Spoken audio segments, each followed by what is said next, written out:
Hi guys, and welcome back to another video, and today I'm just going to give you some little tips and tricks and guidance for logo designing.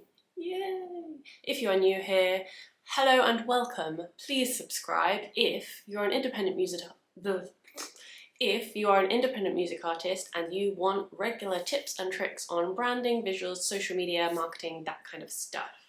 Yeah, let's dive right in. Okay, so first of all, I would always recommend going to a professional for a logo design if you have the resources, because it is something that is going to be with you for the long term. It is a really, really solid, important part of your visual brand. It really makes you easy to recognize, familiar to people. It can be put across obviously your socials, your cover art, any like gig lineups you're on. It's a really integral part to making you easy to recognize and building your visual brand.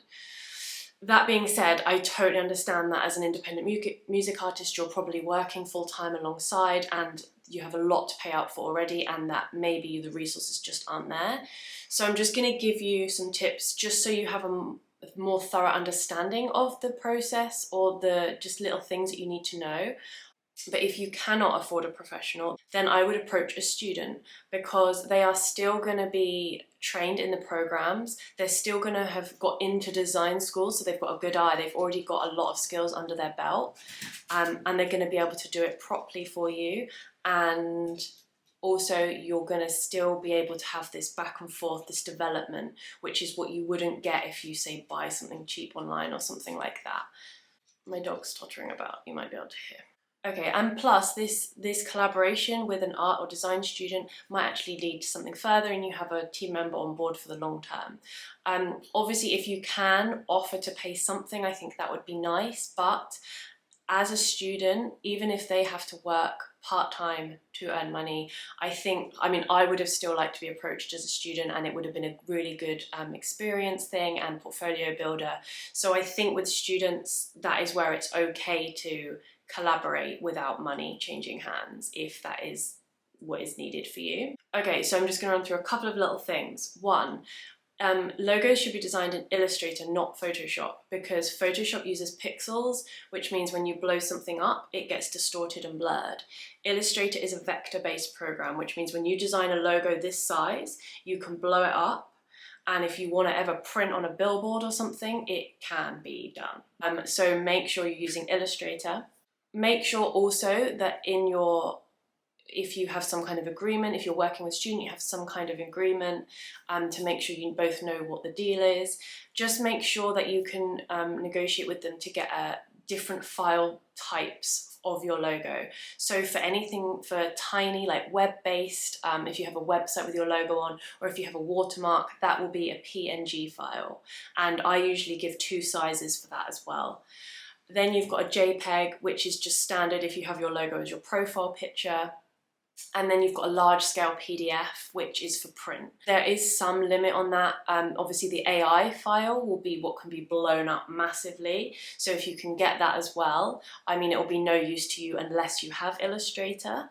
But by all means, you could send it to a print company if you wanted to print massively. So PNG, which is small and for web, JPEG, which is for social media profile picture type thing, and then large scale PDF for print, and then the AI file as well, which just means that anyone else you work with can, print from it, or, that kind of stuff.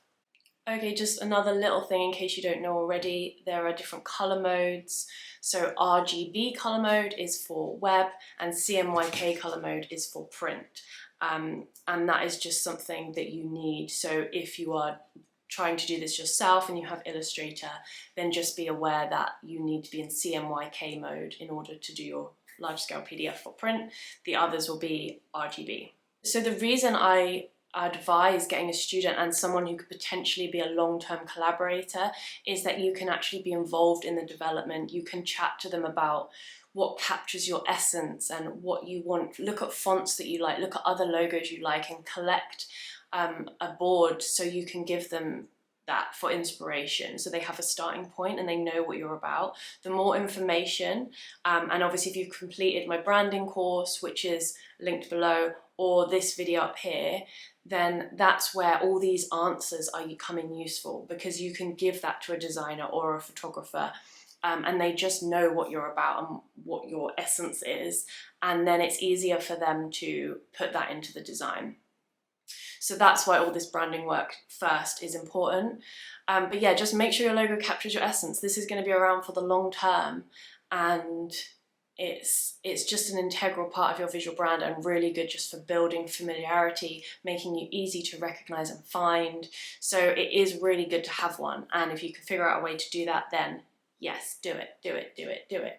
Okay, that is all for today. I hope this was helpful. Comment down below if you have a logo or how you did it and blah, blah, blah. Thank you for watching, and I'll see you next time. Bye!